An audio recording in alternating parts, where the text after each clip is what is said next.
समझ नहीं आ रहा अपने सैलरी इंक्रीमेंट का क्या करूं। बेटा इतना क्या सोच रहा है? अपने म्यूचुअल फंड्स के एसआईपी का टॉप अप करा ले। This is the right time. क्या समझ में नहीं आया? बेटा इतना क्या सोच रहा है? अपने म्यूचुअल फंड्स का एसआईपी टॉपअप करा ले। This is the right time. अब समझा।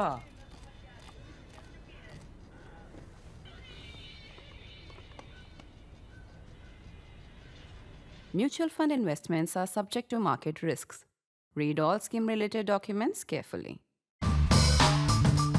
Almost 2 months in the Trump presidency, we can see that geopolitically the borders of the world are being redrawn, equations are being thought of again, and increasingly you can find country after country is now thinking that, look, I might be left to myself, in the sense that I better look after my own interests in my neighborhood and in my areas of interest across the world.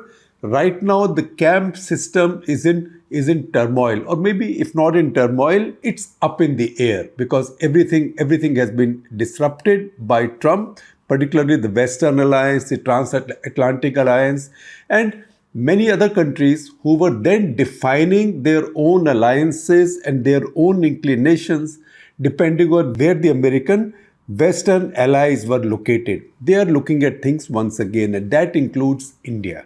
Now, India at this point is in a very interesting situation because this is when Raisina dialogue is gone.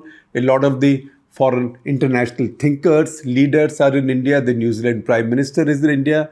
Our Prime Minister has been speaking, and as we speak, intelligence heads of 20 important countries, all friends of India in the Western world, all 5 members of the Five Eyes Alliance, remember, including the head of Canadian SIS. Even he's been in town. So all 20 have met in Delhi. So in a way, Delhi has become like the center of this new churn. It's in the process of this churn that Prime Minister has spoken out. He's spoken out to Lex Fridman, the American podcaster, American techie turned podcaster, very popular on the American right. Then the American Foreign Ministry spokesperson has responded to Narendra Modi. This comes in the wake of what the Chinese Foreign Minister Wang Yi said just on March 7th. That was after the 2 sessions on the sidelines of what is called as the 2 sessions of the Chinese Parliament. That's when the Chinese made their big ambitious announcements of spending trillion plus yuan into reviving their economy. That will justify a separate episode of Cut the Clutter in the course of time, hopefully sometime this week as we get to read more. Before that, the Chinese ambassador to Delhi, Xu Feihong, he had also spoken out. All of them, Prime Minister Modi, Wang Yi, the Chinese Foreign Minister, Mao Ning, the Chinese Foreign Ministry spokesperson, and Xu Feihong, the Chinese ambassador to India. They've all spoken out generally in the same tone, right? You can say, if you're cynical, that this is all motherhood and apple pie. Countries, diplomats always say these things about each other, but that isn't quite true between India and China. India and China, at least since the past 5 years, have usually been saying rude things about each other. And if not rude, they've been putting so many qualifications. There is a lot of if, what if, but, if only, however, etc. added. These statements, however, if I may say so, do not have such qualifications. So let's first read out for you what Narendra Modi said, Prime Minister Modi said, talking with Lex Fridman. And this is translated from English. Very short passages I'm reading out for you. He said, among other things, he said, India and China are working to restore conditions to how they were before 2020. It is true, he says, that after 2020, things had worsened. 2020 is when we know the Chinese came into eastern Ladakh. Not just the standoff took place, but also clashes took place. And for the first time, casualties took place after decades and decades between the two countries on the border. Then the Prime Minister said, after my recent meeting with Xi Jinping, that's at the BRICS summit, on the sidelines of the BRICS summit at Kazan in Russia, he said, slowly but surely, and I'm quoting him, slowly but surely, trust, enthusiasm and energy will return. But of course, it will take some time since there's been a 5-year gap. Our cooperation isn't just beneficial, it's also essential for global stability and prosperity. And since the 21st century is Asia's century, we want India and China to compete in a healthy and natural way. And then he goes on to add, competition is not a bad thing, but it should never turn into conflict. And then he says, look, relationship between India and China isn't something new. Historically, we've learned a lot from each other. In the past, there was a time when 50% of the global GDP, or more than 50% of the global GDP, came from India and China combined. And he says there is no real history of conflict between us. That is presuming that we are referring to history until 1956. That's when conflict started or tension started. So he says there is no real history of conflict between us. It's always been about learning from each other and understanding one another. And then he says Buddhism was a very influential philosophy in China, so on and so forth. And then what does he say? He's spoken quite a bit on China. And remember, there is very little mention here of the border dispute, on the need to settle this. That is something in his lunch with FT, Financial Times in London, he said in that lunch with FT that you can't have a bad situation on the border and a good situation in the relationship. And he says it's a simple thing. Why do people think that I am saying something unusual? So he has said what needs to be said. The Prime Minister is being very conciliatory. Jaishankar also, even in that lunch, goes on to say that the two countries are talking. General mood is of optimism. So once again, I take you back to the Prime Minister, and he says, and I quote, our relationship should remain just as strong in future. It should continue to grow. Of course, differences are natural.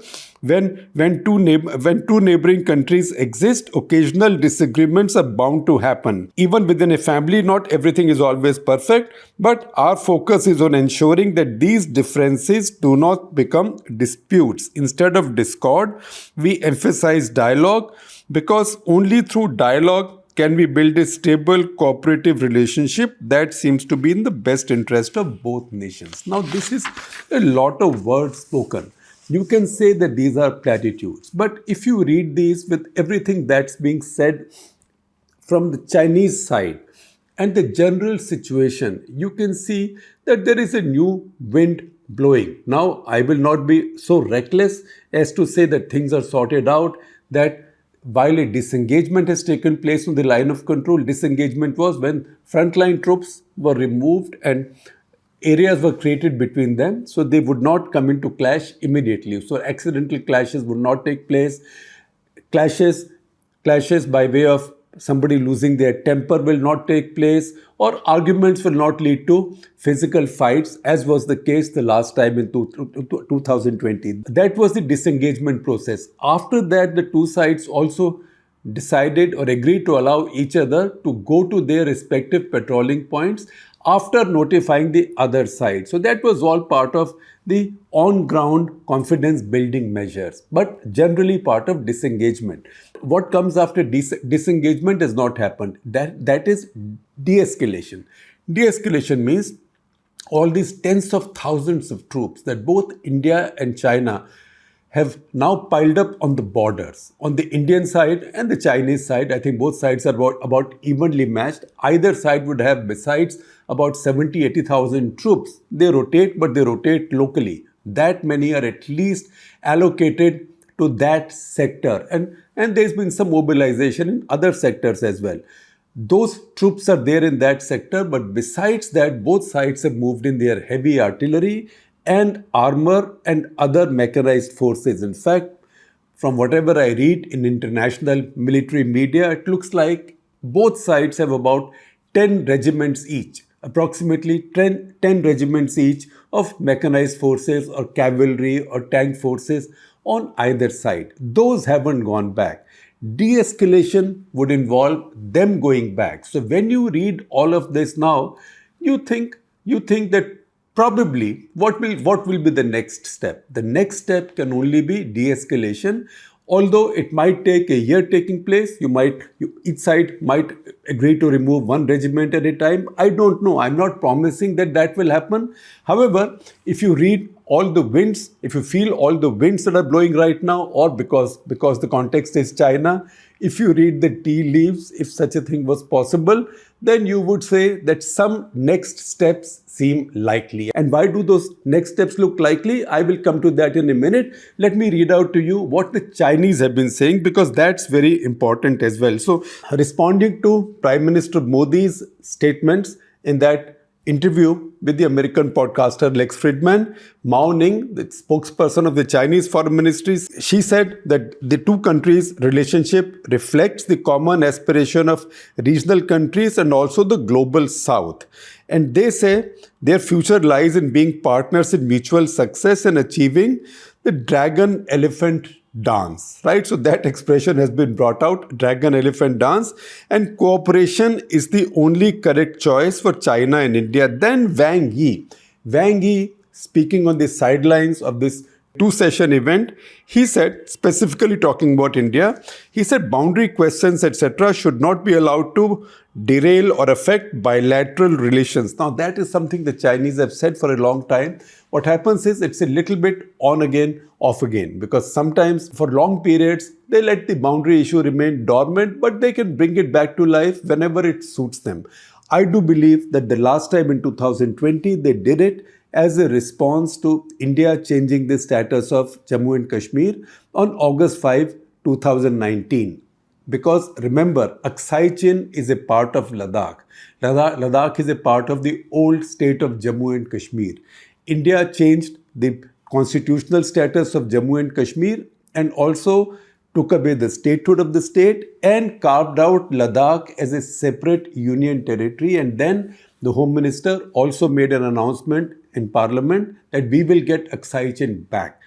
I had written a national interest at that point, of which I will share a link with you, where I had said that when we said all that, we should have known, we should have expected the Chinese to come visiting, except they would not come immediately because just after that, it was already time when passes had begun to close at those altitudes.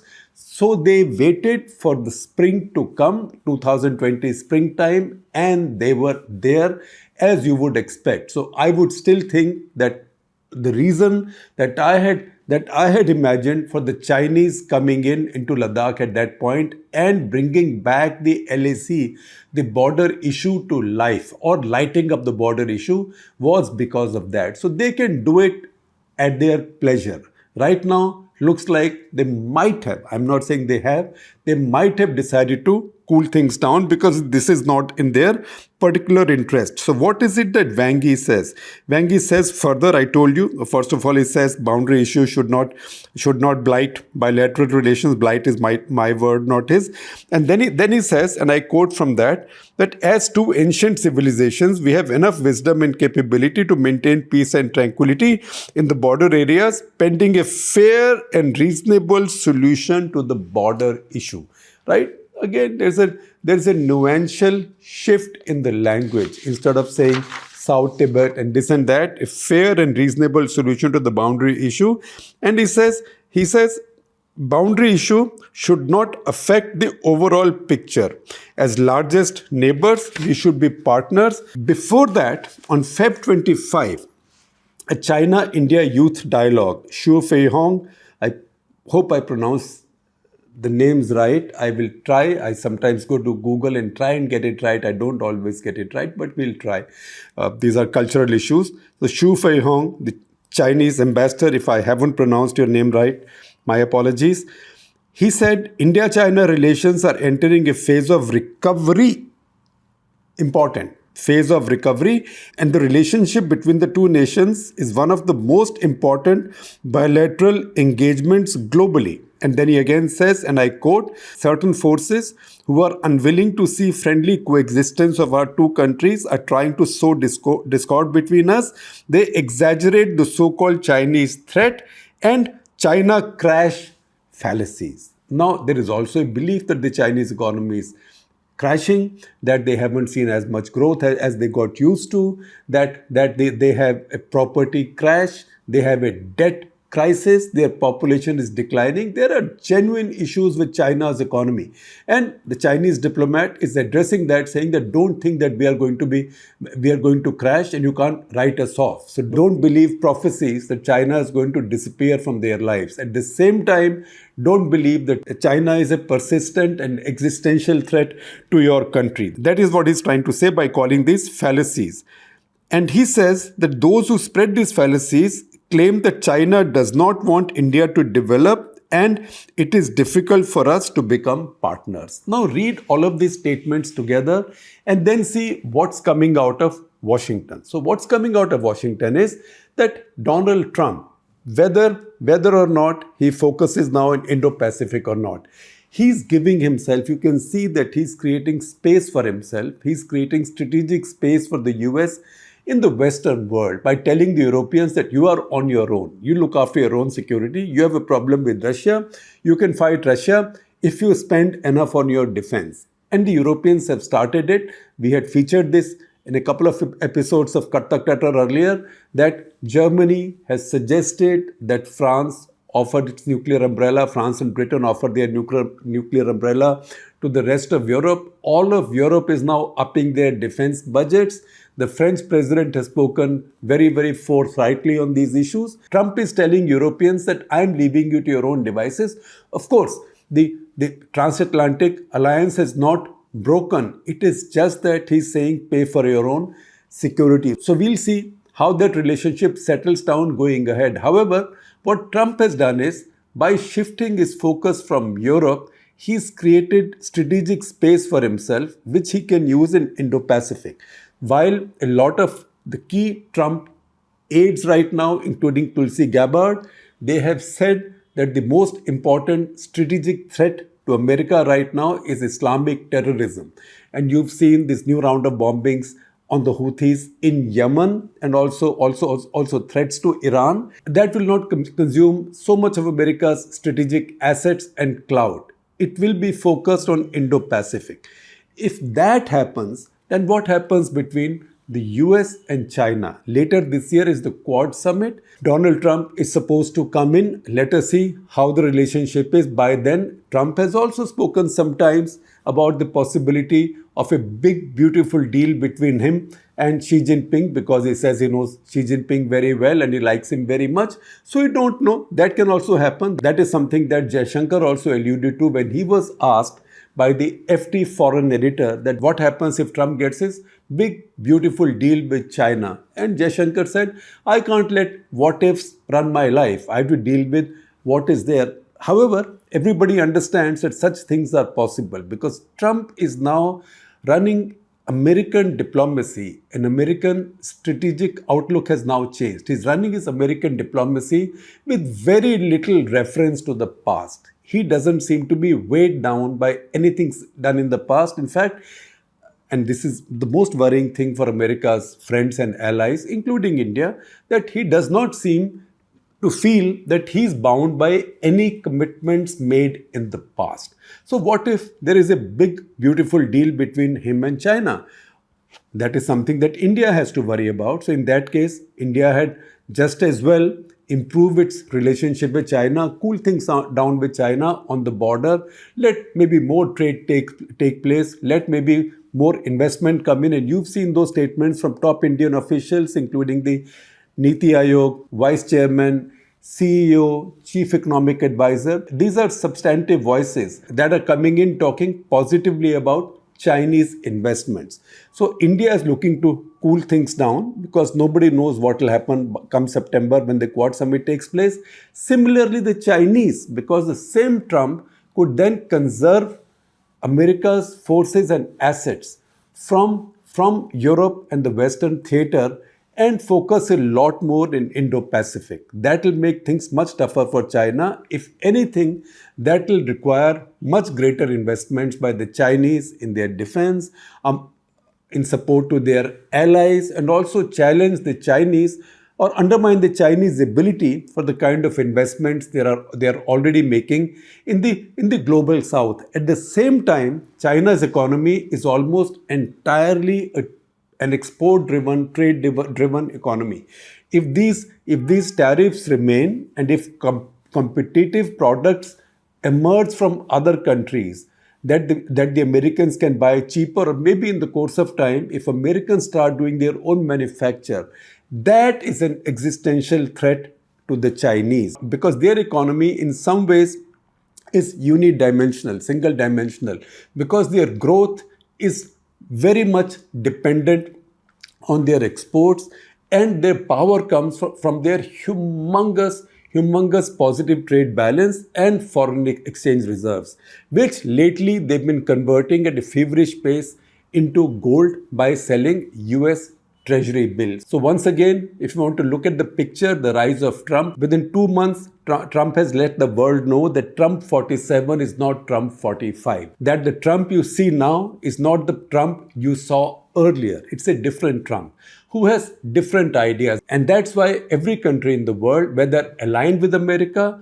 or an adversary of America, but every country which has a substantive size, a larger vested interest in global balance of power, all of them are looking at the world afresh. So if you see these statements from India, from China, from multiple spokespersons at various levels in China, Prime Minister, External Affairs Minister in India, you can see that India and China also are reassessing the world and their own relationship in the light of the rise of Trump 2.0.